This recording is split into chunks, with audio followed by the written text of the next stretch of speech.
जो समाज अपनी शिक्षा, अपने संस्कार, संस्कृति और सभ्यता को बचा नहीं सकता, उस समाज का संसार में कोई अस्तित्व बचा नहीं रह सकता। अगर अस्तित्व बचाना है तो संस्कृति को बचाना होगा, विरासत को बचाना होगा। हम कहते हैं कि भारत में बौद्ध धर्म क्यों नहीं फैलता?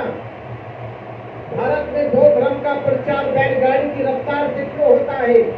वो इसलिए होता है क्योंकि बौद्धों के पास अपना धर्मस्थल नहीं है, बौद्धों के पास नहीं है, बौद्धों के प्रबंधन में नहीं है, बौद्धों के नियंत्रण में नहीं है। दुनिया में ऐसा किसी संप्रदाय धर्म के साथ नहीं हुआ। यह अन्याय किसके साथ हो रहा है? ये जुल्म किसके साथ हो रहा है? देश की आजादी से पहले ही ये आंदोलन चला और देश की आजादी के बाद जब देश आजाद हो गया तो महाबोधि महाविहार आजाद क्यों नहीं हुआ? क्यों नहीं हुआ? जब देश आजाद हुआ तो देश की सरकार को यह भी सोचना चाहिए था, आजादी से पहले ही ब्रिटिश के शासन में और अपने आंदोलन को 19वीं सदी में खड़ा किया, ब्रिटिश गवर्नमेंट तक अपनी आवाज को बुलंद किया, कांग्रेस सरकार के सामने अपने पक्ष को रखा, पर बौद्धों की आवाज सुनी नहीं गई। क्यों नहीं सुनी गई? क्योंकि आज भी बौद्धों को क्या कहा जाता है कि भारत में बौद्ध अल्पसंख्यक है। क्या कहा जाता है? अल्पसंख्यक। हमने मान भी लिया, हमने खुशी खुशी मान लिया कि बौद्ध अल्पसंख्यक है। तो मुझे बताओ, भारत का जो राष्ट्र ध्वज है उसमें अशोक चक्र किनका है? भारत के राष्ट्र ध्वज में अशोक चक्र किनका है? बौद्धों का है या हिंदुओं का है? किनका है? बौद्धों का है।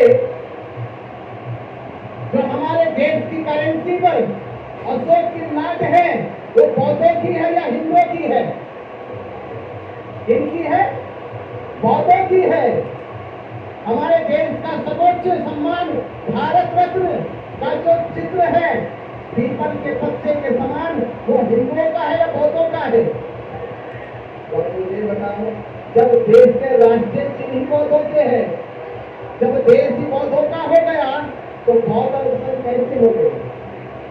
बौद्ध अल्पसंख्यक नहीं है, बौद्धों को अल्पसंख्यक बनाया जा रहा है। तो मैं आज आपसे कह रहा हूं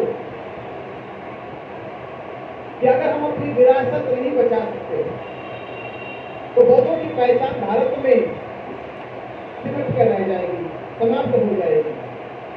इतिहास के पन्नों में लिखा गया केवल कि बौद्धों की संस्कृति को, सभ्यता को, विरासत को, उनके धर्मस्थलों को किस तरह से कब्जे में करके उनके स्वरूप को, उनके आधार को बदला गया। ये इतिहास हो सकता है और ये वर्तमान में आपकी आंखों के सामने हो रहा है, ये बौद्धों की आंखों के सामने हो रहा है। और 76 सालों से, देश की आजादी के बाद से, मैं ये भी कहता हूँ कि बहुत भिक्षु भी गए हमारे बौद्ध बिहार में, बहुत उपासक भी जाते हैं। डीटी एक्ट लागू था, 1949 में लागू हो गया। बौद्धों की आंखों के सामने, बौद्धों के नेताओं के सामने 4 हिंदुओं को उसमें सदस्य बना दिया गया। वो 4 हिंदू सदस्य नहीं है, सदस्य 3 है। एक को तो जो जिनको महंत कहते हैं वो सदस्य नहीं है, वो सदस्य नहीं है कि उसका चुनाव होता है। एक महंत का चुनाव नहीं होता, वो तो पुश्तैनी उसकी गारंटी कर दी गई। जैसे प्राइवेट जमीन का मालिक बन गया हो, पुश्तैनी जमीन का मालिक रहेगा, आज तुम रहोगे, कल उसका बेटा रहेगा, फिर उसका पोता रहेगा, फिर इधर फिर वैसे ही महाबोधि महाविहार के ऊपर कब्जा करते रहेंगे। ये 3 सदस्य है पर चौथा तो मालिक बन के बैठ गया। और बौद्धों को केवल क्या बनाया गया? बौद्धों को क्या बनाया गया उसमें? केवल आपको कहते हैं कि बाबा साहब अम्बेडकर से पूछा गया बचपन में, ऐसी कौन सी चीज है जिसको देख तो सकते हो पर छू नहीं सकते? यही हाल महाबोधि महाविहार में बहुत भिक्षु हमारे 4 सदस्य बने, उनका नई हाल है कि महाबोधि महाविहार को देख सकते हैं कि महाबोधि महाविहार है, पर कोई कानून, कोई गतिविधि उस पर कोई कार्रवाई नहीं कर सकती। केवल देख सकते हैं, जा सकते हैं, कोई अधिकार नहीं है उनको मिला। तो इतना अत्याचार, इतना जुल्म ये बौद्धों के साथ 70 साल के होता रहा। वो 70 साल से होता रहा। हम जाते रहे, देखते रहे, हम जाते रहे और देखते रहे। मुझे हंसी तब आई कि हमने जाके वीडियो बनाई उसमें, और वीडियो बनी, और वीडियो बनने के बाद प्रशासन ने क्या किया कि 6 मार्च को प्रशासन ने वहां पर कैमरों पर प्रतिबंध लगा दिया।